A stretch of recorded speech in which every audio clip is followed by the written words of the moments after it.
Most workplaces weren't designed for joy. They were built for efficiency, deadlines, and outputs.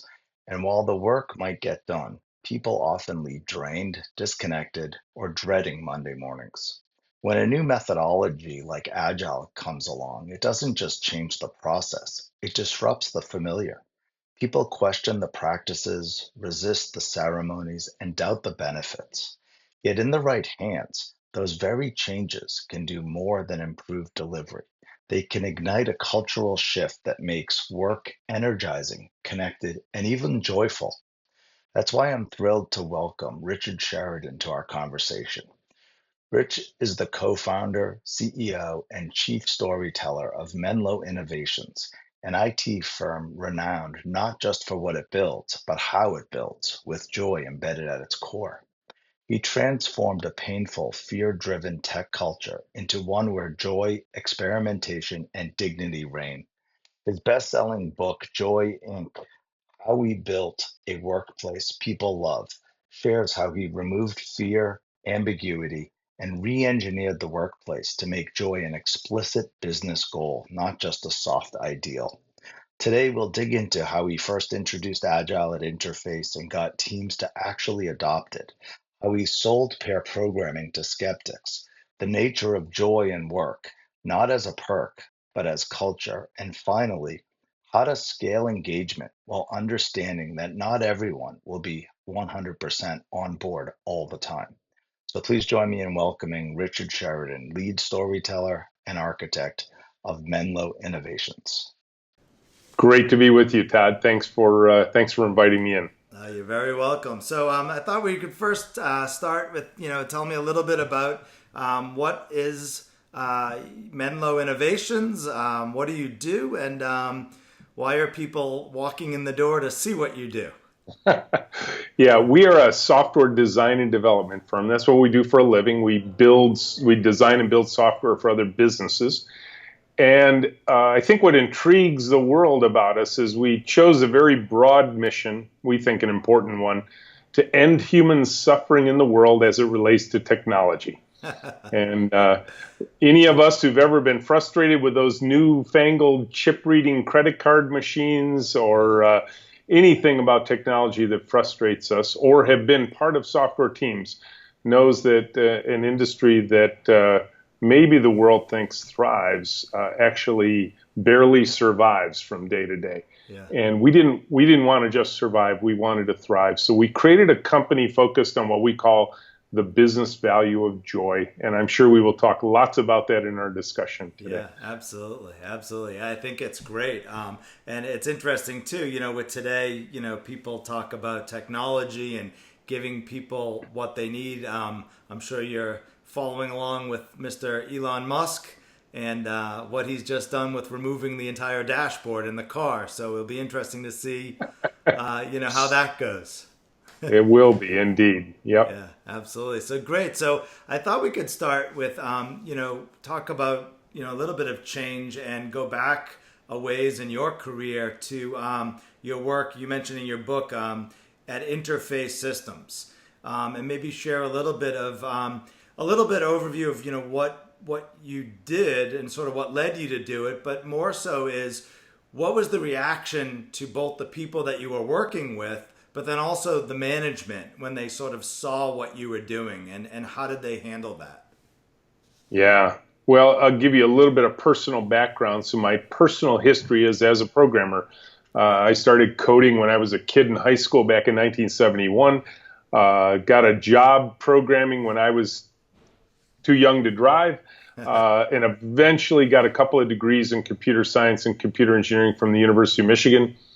And quite frankly, I thought I had the world by the tail. I'd chosen a profession I love and a profession that seemed like it was going to be lucrative. It was going to be viable for a long period of time. I'm about to turn 60 this year, and I'm still in the same profession. So I think I chose wisely. Yeah. But in the middle of that wonderful career rise, quite frankly, I lost faith and hope in my chosen profession because I was living a life of chaos. Every single day, firefighting, missing schedules, blowing budgets, unhappy customers, unhappy users, unhappy peers, unhappy people who worked for me. And by my mid-30s, I didn't think I could do it another 30 years. And so I started digging my way out. And around about 1999, I had already been a vice president of R&D at Interface Systems for a couple of years. And I read Kent Beck's book on extreme programming. Yeah. And it was clear Kent and I had lived some very parallel lives. He just so clearly articulated a potential path out. I was intrigued. I brought it to my team and I said to them, guys, I'm thinking we should do this. Right. Now, I'm the VP, so I can kind of pull people along, but had some weight. And they wouldn't even make eye contact with me when I described what Kent had described in his book. And finally, one of my guys slowly raises his hand, and I say, Gil, tell me what you think. And he said, Rich, blood, mayhem, murder. Don't do it. Don't pull us out of our offices. Don't put us out in a big open room. Yeah. Don't make me share a computer with another human being. And for God's sakes, please, please, please, don't make me share my code. Yeah. Yeah. And so that was the first reaction. That was the first resistance to change. Was blood, mayhem, murder. Pretty strong resistance.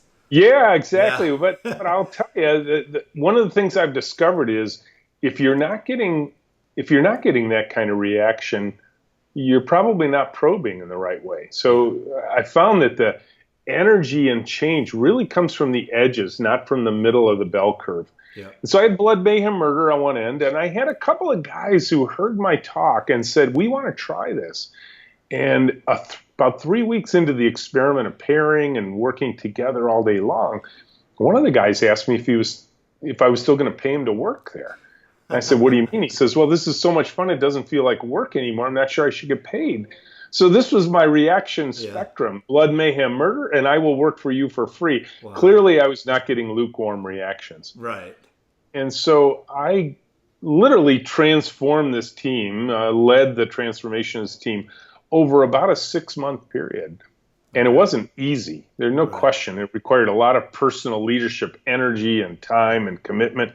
But I also had to survive probably what kills most change initiatives in organizations, and that's the rest of the team going along with it, saying, oh, yeah, we're right behind you, boss.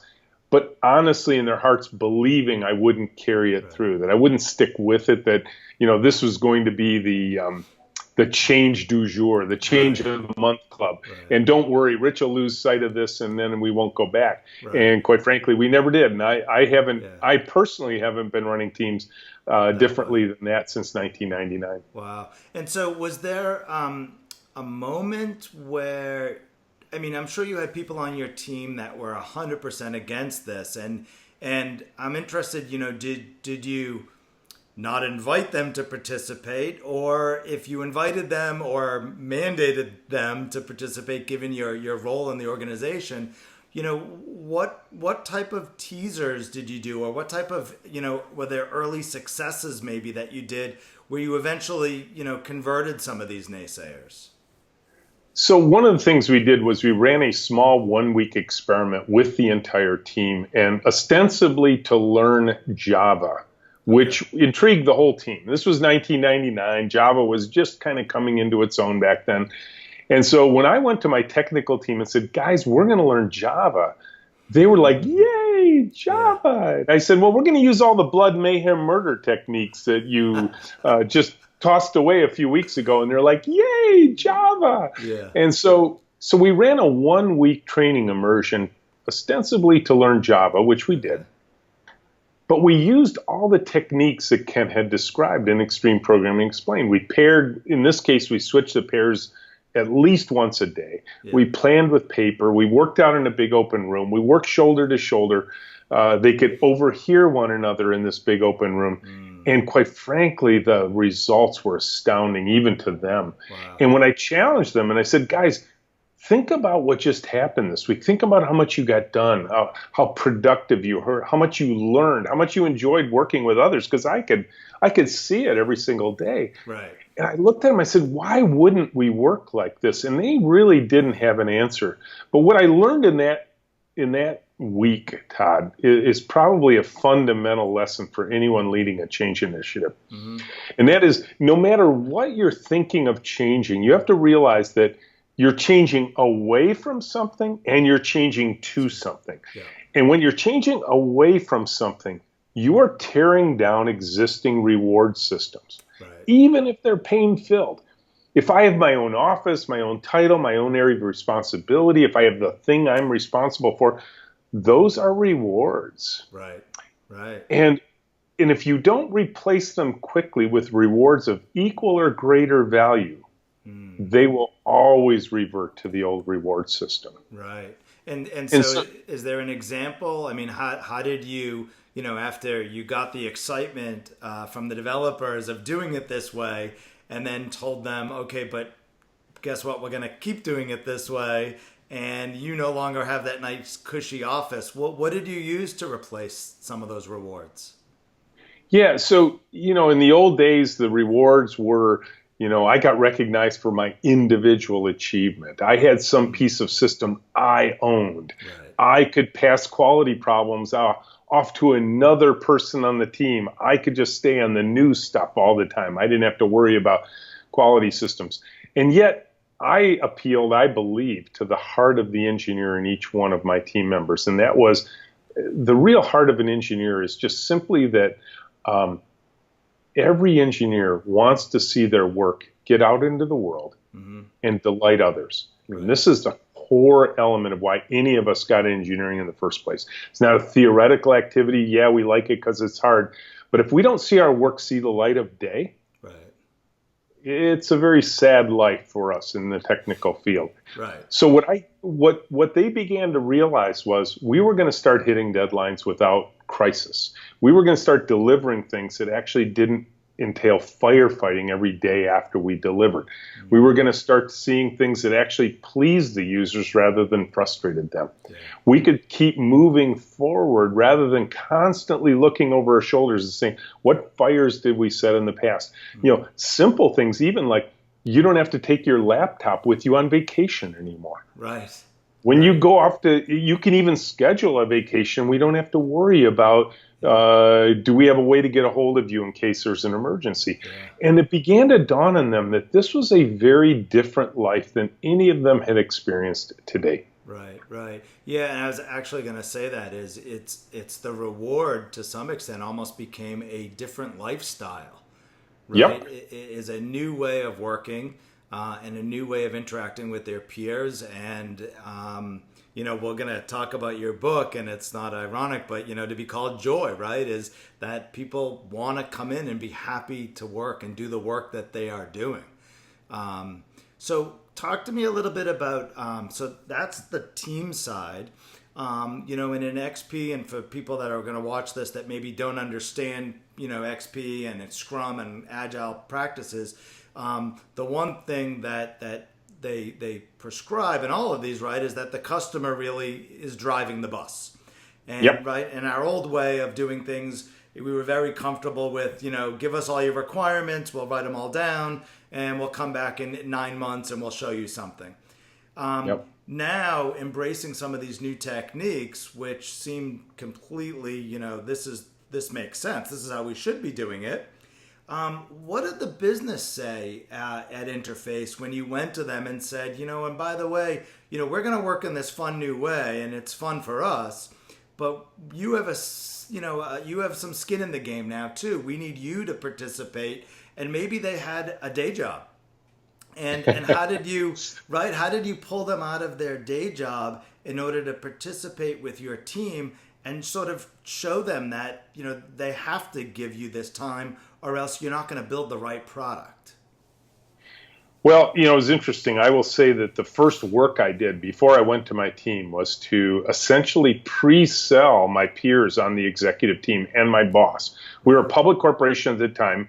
My boss actually had had me present some of the things I was planning on doing to board members at a board meeting, and also a couple of major shareholders, because this was going to be a dramatic change to the way the corporation operated. And so in many ways, my early work was there. And number one, it was embraced because they were frustrated with the results of my team. We were a tech firm. We were producing tech products to bring to the marketplace. When I start missing budgets, missing deadlines, delivering shoddy work to the market, they were smart enough to see the writing on the wall. And they're like, we can't survive this. Right, it's very visible. And so when I came to them and said, guys, I have a plan, and here's how it's going to work, and I could eloquently describe it to them, they got very excited very quickly. In fact, one of my most ardent critics, VP of sales at the time, looked at me after I described this, and he said, Rich, how soon do we tear down the walls? Wow. And I thought, wow, that's amazing that I got my most ardent critic to sign on that quickly. Yeah.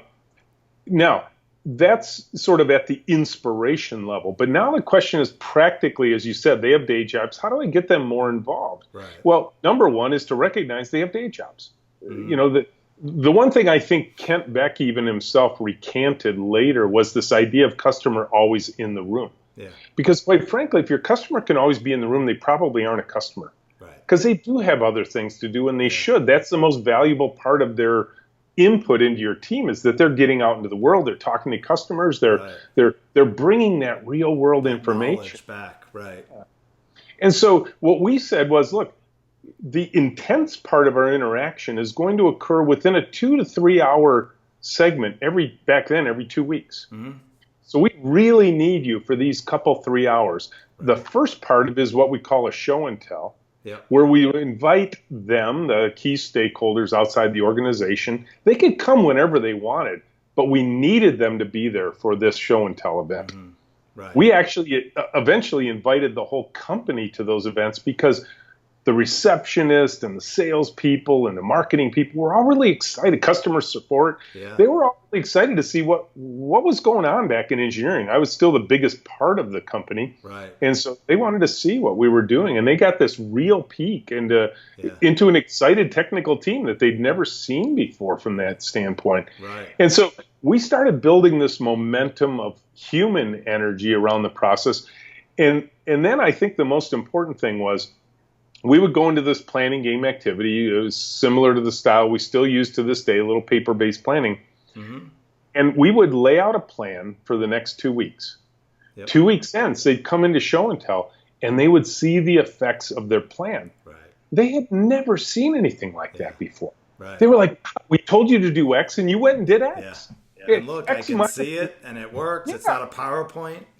And it was a short feedback loop, which got them really excited. And then they started participating more because they realized, oh, I don't need to pound my fist on the table anymore. I don't need to scream and shout at Rich at an executive team meeting. If I come and move this little paper-based token onto a planning sheet, 2 weeks later, it's showing up in show and tell. It still might be wrong, but it's a faster feedback loop.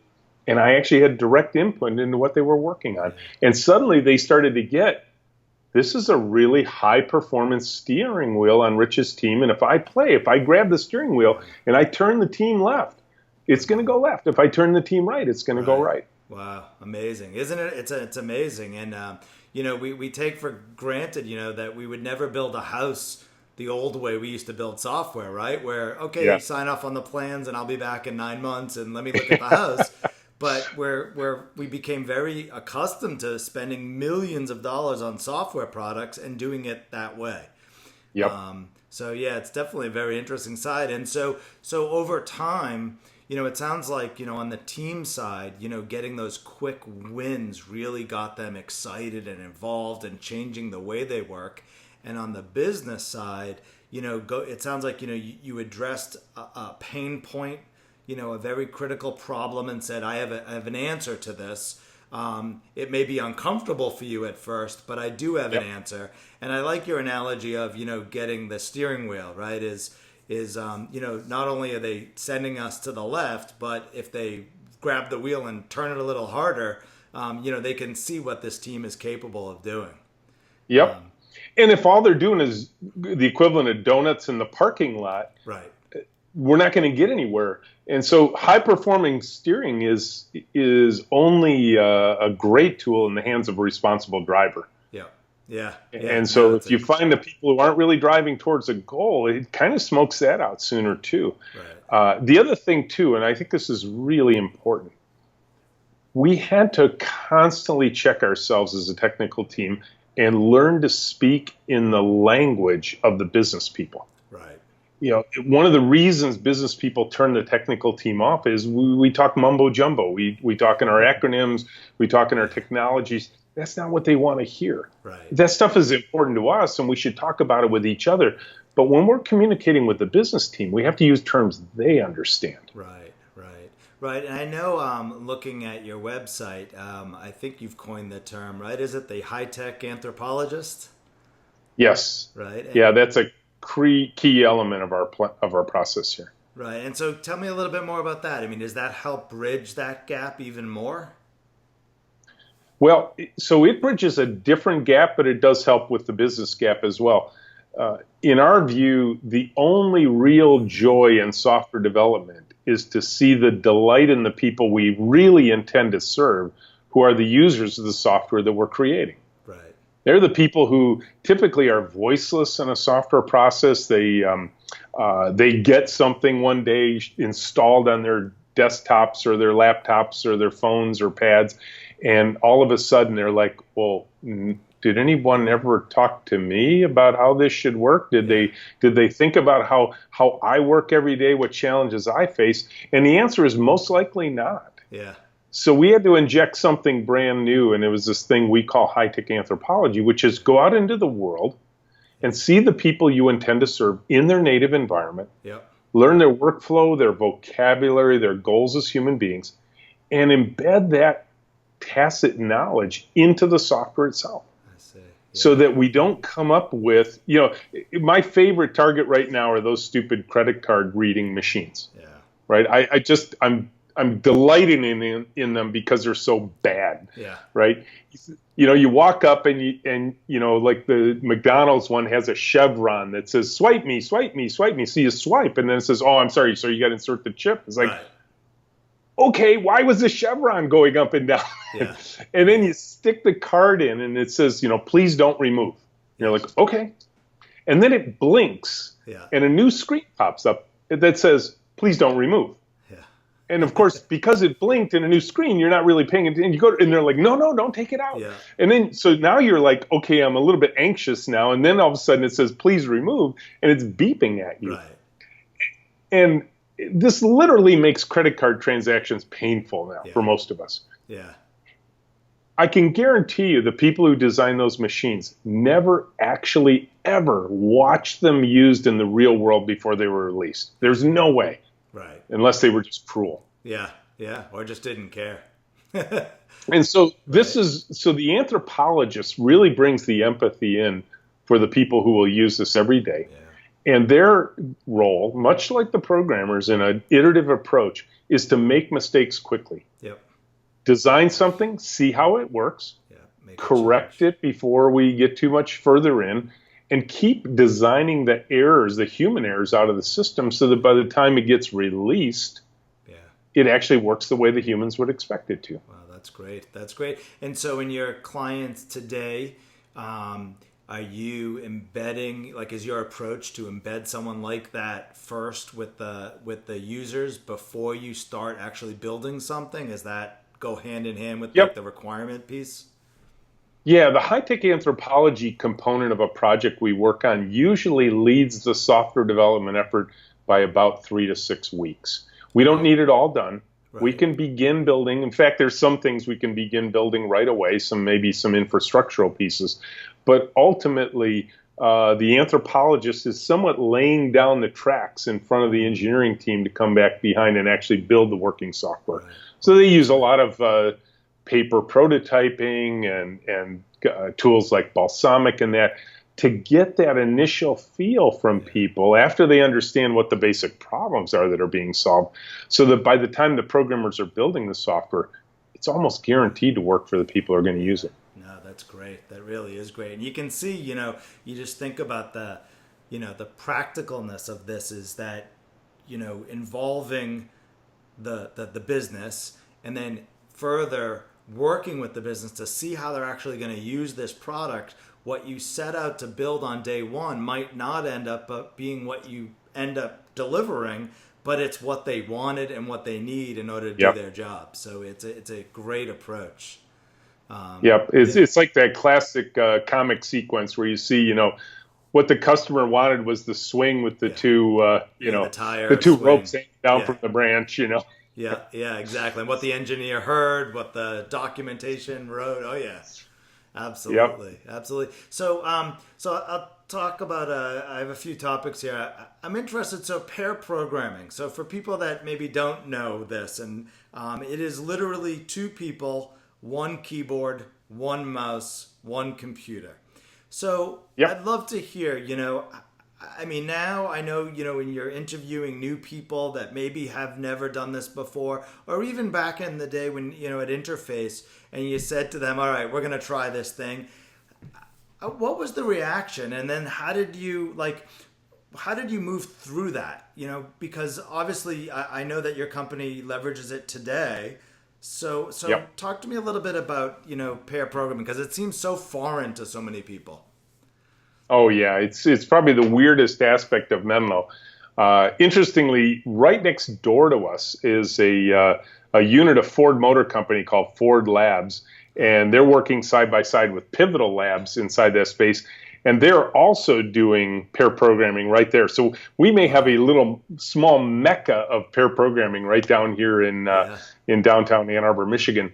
But I bring up that point to show not only little Menlo, but a company as large as Ford Motor Company recognizing the value of pairing. Yeah. And the fact of the matter is, so let's talk about pairing theoretically, and then let's talk about practically how do you get people to embrace it. From a theoretical standpoint, a lot of people look at it and say, well, God, I can see where you're getting benefits, but I'm surprised you're willing to cut your productivity in half in order to achieve those benefits. Yeah. And I said, well, that's only true if you believe that the value of programming is in the typing speed of the programmer. And the fact of the matter is, programming has never been a typing speed contest. Correct. Programming has always been, how fast can we solve a problem in a way that is high quality and actually works for a long period of time? Right. Two people are always better at that. In Six Sigma terminology, we've brought source and inspection right down to the same moment in space and time. Yep. Because if I type something and you catch it, it's instantaneous. Right. And the amount of time that saves us later, not only the actual time, because that's valuable for sure, but think about the less demoralization that occurs of your team if you're able to, as Deming would say, work with pride, to actually deliver things that work. Yeah. The last time our team remembers a true software emergency is 2004. Wow. That's 13 years ago. I used to be running from emergency to emergency. All my whole day was just firefighting. I mean, there's whole departments now, right? And managers with titles. Just production support alone is what it's all about. I used to dedicate 30% of my old interface systems team to that engineering support function. Wow.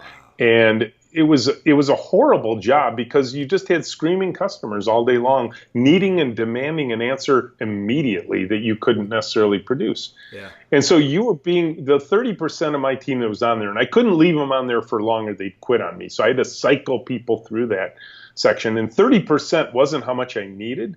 It was how much I was allowed to allocate. I needed more than that. So they were always working overtime. Yeah. But here they are every single day being reminded what a crappy job they did putting the software together in the past. First time, right. And so now we don't have that. We have this chance to work with pride. We don't get reminded. Our team doesn't even understand when I talk about software emergencies from days of old. Most of the young people on the team, they don't get it. They're like, why would people work like that? Right. And so our team inherently understands the value of the pairing. But I think in the early days, when we started introducing this, it did take a while. It wasn't like tomorrow everybody's like, oh, I really like this. No, this was a learned behavior for sure. Yeah. And they resisted. But I was I was pretty certain about it. And the way I divvied up the work in my old team was I said, guys, here's what's going to happen. All the new Java-based projects we were going to work on, all the new products we were going to bring to market are all going to play by the new games. We're all going to do it the extreme programming way. Now, we had a bunch of legacy systems that were out there already in the world, and I said, those we can work on however we choose. You want to work on those the old way? That's fine. Yeah. But if you want to work on the new software, you're going to work the new way. And of course, at that point, you can imagine in their heads like, new Java, I want to work on the new stuff. So they kind of put up with the new way of working. And about 6 months in, a lot of my guys started coming to me saying, you know what, Rich, I don't use my cube anymore. I never go there anymore. I only go out to the Java factory, as we call it. Yeah. You can give it away to other people. And so at that point, kind of a new day had dawned. Right. But it took about 6 months. Yeah, and so what did management think? I mean, I could imagine that a manager or somebody, that maybe owns the budget and says, well, wait a second. So I have 10 people. Now you're going to tell me you only need 5 computers. So am I paying 10 people to get 5 developers worth of work here? I think I was very, very fortunate, Todd, in those days to have a CEO, Bob Nero was his name, who understood what was happening from a people experience. Because what would happen is Bob in the old days, in the first couple of years when I was VP, he would walk down into my long, darkened, silent corridor and he'd be like, man, Rich, I don't get, how can you get anything done in such a quiet environment? He says, I don't see any collaboration here. When we switched over to the Java factory model where everybody's sitting shoulder to shoulder, he could literally feel the work energy in the room. You could just stand there and see that people were working every minute of every day because they weren't chit-chatting. They weren't, hey, what was going on with the game yesterday or something like that. This was real work being done. And then as they started to see in this iterative and incremental fashion, things actually getting done like they'd never seen before, the buy-in was probably, for me, quicker on the business side than it was on the technical side. I get it. I realized that that was probably my grandest piece of luck in this whole transformation process is I had a boss that believed sometimes I think more than I did. Yeah. Because whenever I got frustrated, whenever I felt like things weren't going as well, he'd put his gentle hand on my shoulder and whisper in my ear. He says, "You're doing the right thing, Rich. Keep going. I've got you covered." Because I don't think you can make significant change without a heat shield, without something over you that protects you when you're going through the change. Because when you're changing, things will go slower. They have to. You're learning new techniques. You're unlearning old techniques. Yeah. There's no way you're not going to slow down when you're going through that. Yeah, absolutely. So that's great. And so it brings me a little bit here now to this wonderful book that you sent me a while back. I appreciate it. So Joy Incorporated. So it's a little bit, maybe you could tell me sort of the thought behind putting together the book, and then, what are you looking to teach others from, the book and the way that Menlo operates today? Todd, since our earliest days, we opened our doors to the world to come in and visit, come see us, come walk around, see it for yourself. Don't just hear about us. Don't just read about us on the website. Just don't hear us at conferences. But literally, you want to come see this, come see it. Right. Last year, we had almost 4,000 people come through our doors. Wow. We have 1 to 3 tours a day that go on here every single day. I think we've already had 2 tours today. I don't know if there's any more scheduled, but we have tour groups coming through all the time here. We realized that it was time at a certain point to share the story in a different way because there's people who are just never going to be able to come, but they wanted to learn from us. And so that's really how the book came to be, was in some ways the world demanding that we write a book about all this. And it was on a bucket list for me to write. I love to write. And this was really just a delightful exercise. But ultimately, when we say we want to end human suffering in the world as it relates to technology, it's too big. We can't do it by ourselves. Right. And quite frankly, my heart says that the world runs on software today. Yep. You can't buy a cup of coffee at Starbucks without software. You can't pump your gas without software. You can't make a phone call without software. You can't fly an airplane without software. You can't drive your car without software. Forget about autonomous vehicles, just the software in cars already today. And so we knew, I felt a personal responsibility to the world that we discovered something fundamentally and intrinsically important of eliminating emergencies from software development and delivering software that delights people. And we wanted to share what we learned with the world. And that's a lot of the reason for the book. Yeah, no, and I think it's great. And so I'm curious, in the book being sort of a representation of how Menlo operates, do you have moments within the company where you feel like you might be like heading off that path and have to do like a check and say, wait a second, what just happened and how do we recorrect the course? Well, number one, we are a very human team here. These are regular people. We haven't somehow captured the most joyful, happy people. Yeah. We have all regular people here. There's no question about it. So simply saying Joy Inc., I always differentiate between joy and happiness. We are not happy every minute of every day here, but it's a very real company. And I think the book and the tours actually help keep us on track because whenever we doubt ourselves, whenever we are wandering, and we do, we've got this manual, we've got these tours where we're reminding ourselves through stories that we tell the world, why did we do this? What was important to us? And I think ultimately what keeps us on track is that external focus I talked about in the beginning. Right. That the joy we want to produce is joy in the world with the work that happens in this room. And so when we're focused on that joy in the world, amazingly, I think humans are so wired to work on something bigger than themselves and work in service to others. And when you continually remind the team that's what we're all about, I think it helps get us back on track when the wind is blowing us off. Yeah. That's a deep keel for us to keep us on that track. Right.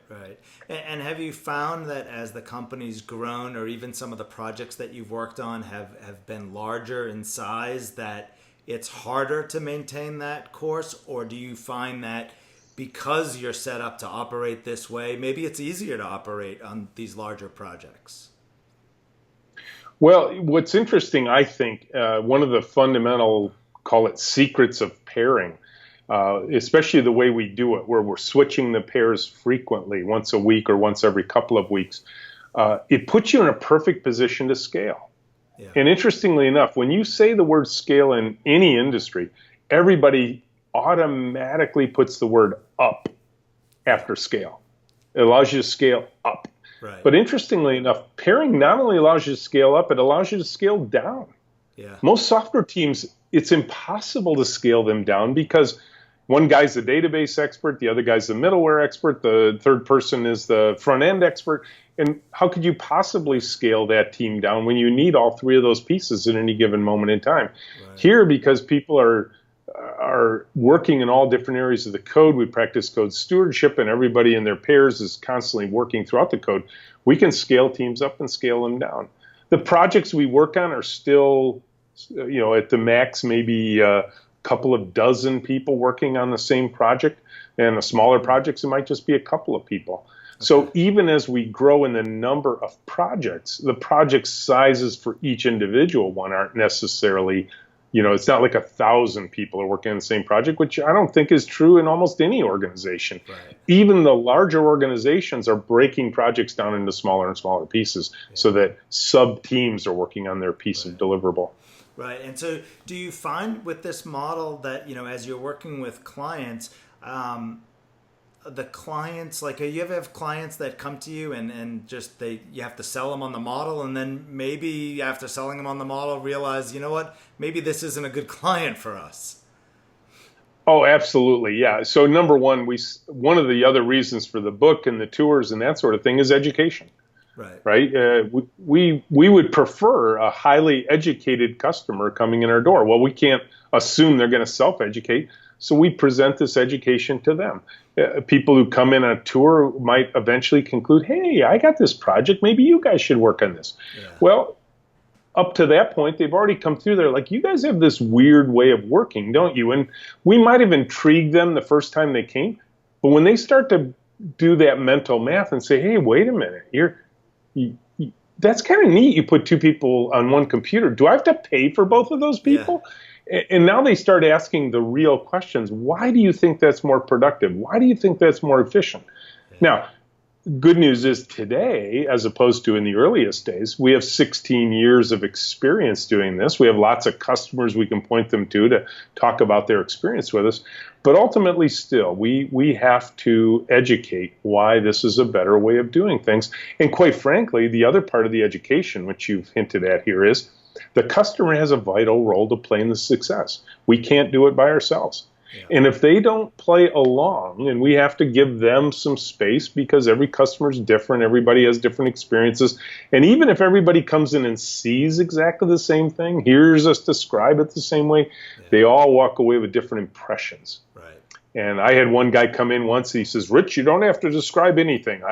I know exactly how this works. And I thought, oh, you are going to be my worst nightmare if you really think that's true. Yeah. So we often, in order to figure out, is there a good relationship here? We tell our customers, look, we're different. You got to play a role here. Let's do a small project together. Maybe we'll work on a big project, but let's start with a small team and a small effort to make sure that you get exactly how this works. And, and I will tell you, customers will get frustrated at the beginning. Yeah.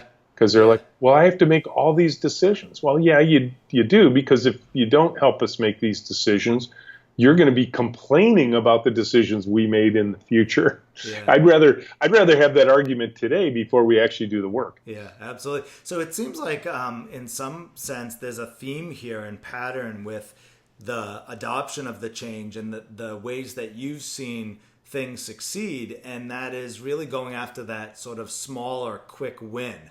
Right, is let's try it, let's show and let's see some value, and then let's sort of assess and get your feedback. What did you think of that, and how can we sort of do that better? Would you say that that's a yeah? And if you look at some of the other very popular methodologies, this is the plan, do, check, act cycle of lean.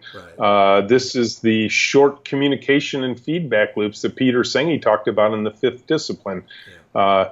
And anybody who is wired as a systems thinker knows that systems only work well with short communication and feedback loops. Right. If they get too long or they get too large, even if I can get the feedback, once the sunk cost mentality sinks in, where it's like, oh, I can't change anything now. We've invested too much to get where we are. Let's just stay the course. Yeah. You're headed for disaster at that point. Our most famous line here, Todd, is let's run the experiment. Well, you shouldn't run big, expensive experiments first. Run small, inexpensive experiments as quickly as possible. Yeah, no, absolutely. And it's a great message. I see a lot in the clients that I work with where there's this large fear of change, and as you said before, you're replacing one way of doing things in a reward system with a new way, and a lot of times I come back and talk to these clients of mine about just the general fear of change itself. Right? Mm-hmm. Even if that this way has been proven to be better, or it's a new job, or as kids are getting ready to go to school soon, and I'm in Massachusetts, we start school in about 2-3 weeks. These are good things, right? You're heading towards something good and new and exciting, and yet the fear of the change itself sometimes can just paralyze people. And so I think in a lot of your examples is let's do something small, or let's do a quick win, or you mentioned an experiment, and really just prove like, look, here it is. We didn't spend too much time. We didn't get too far down before we figured out what didn't work.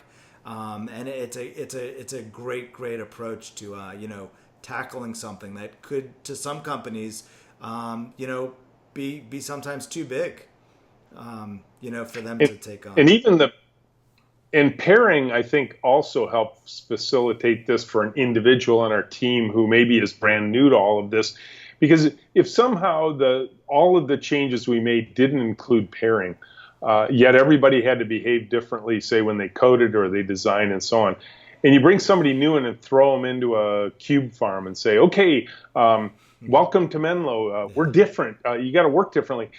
But they don't have anybody built in to help guide them, help mentor them, help fold them into the social network here and give them abilities and continually motivate them.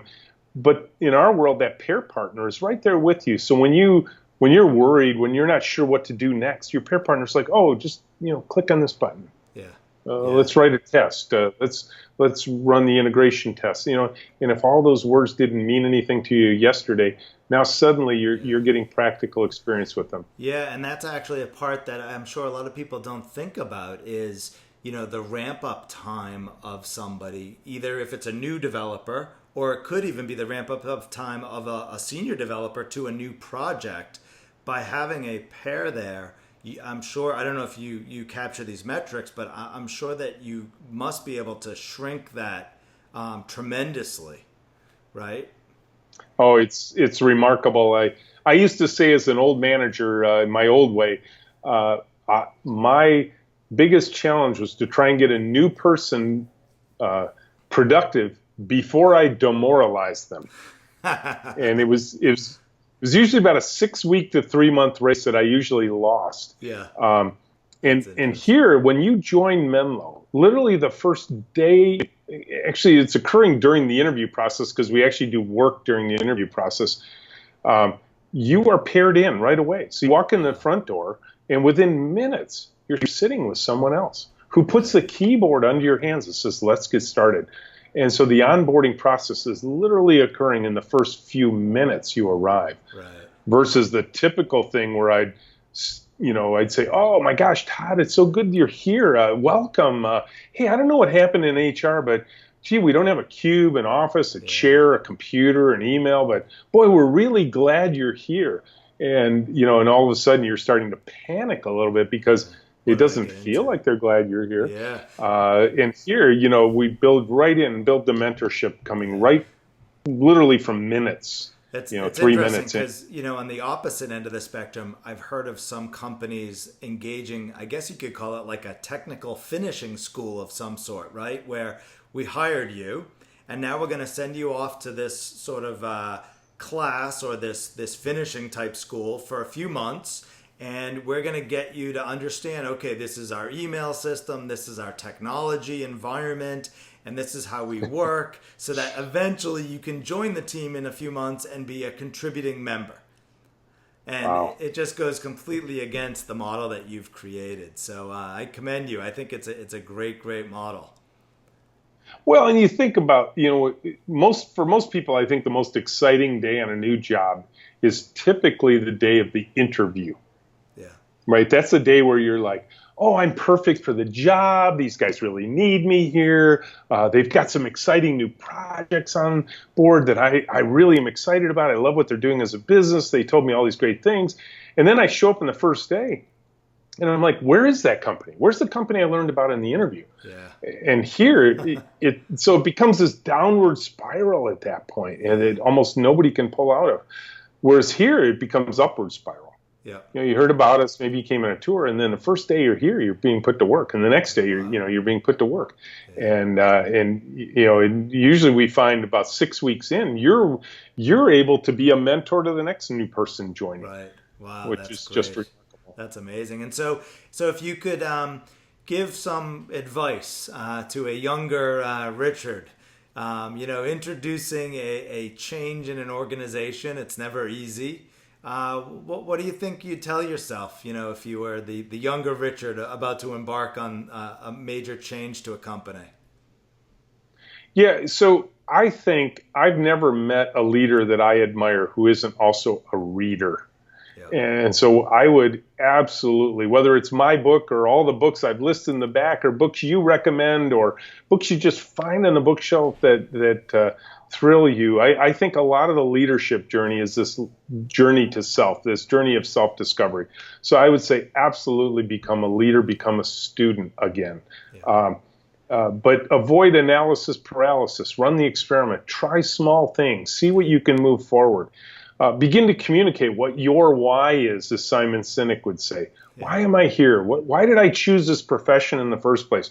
But in my parlance, what does joy look like for the people you serve, and what processes and systems are you going to put in place to regularly and systematically produce that, and what experiments can you run to start testing out those imagined new systems? Obviously we offer tours to people, so I would say go see other organizations, see what other people are doing. If you go to a conference and you find somebody who's really exciting, go ask them, hey, could I come visit your business? Yeah. A lot of people don't open their doors like we do, but I don't think we're like completely unique in that Right. regard. Right. Yeah, no, that's great. That's great. And I'll give your book another plug here. It's a great book. You can see it up there, Joy Inc. Thanks for the copy. And You I bet. really, really appreciate the time today. I think that your story is a great story. I think, you're sort of showing people what the future success could look like. And I don't think a lot of people think of it this way. I know in companies that I've worked for and consulted to in the past, I like, as your analogy said, what was it about hiring somebody new is how quickly could I ruin them? What was your statement, right? Yeah, right. And I said that, my job was to try and get you productive before I demoralized you. exactly, exactly. And yeah, and you're right. We spend too much time, at our jobs, and we do live in a software world. And how can we do what we love and make customers happy and ourselves be happy with what we're creating and how we're creating it. And I think it's a great, great model, and I look forward to sharing it with as many people as I can. Well, I really appreciate the opportunity. It's been wonderful talking with you today, Todd. Likewise. Thank you so much, Richard, and I'll speak to you soon.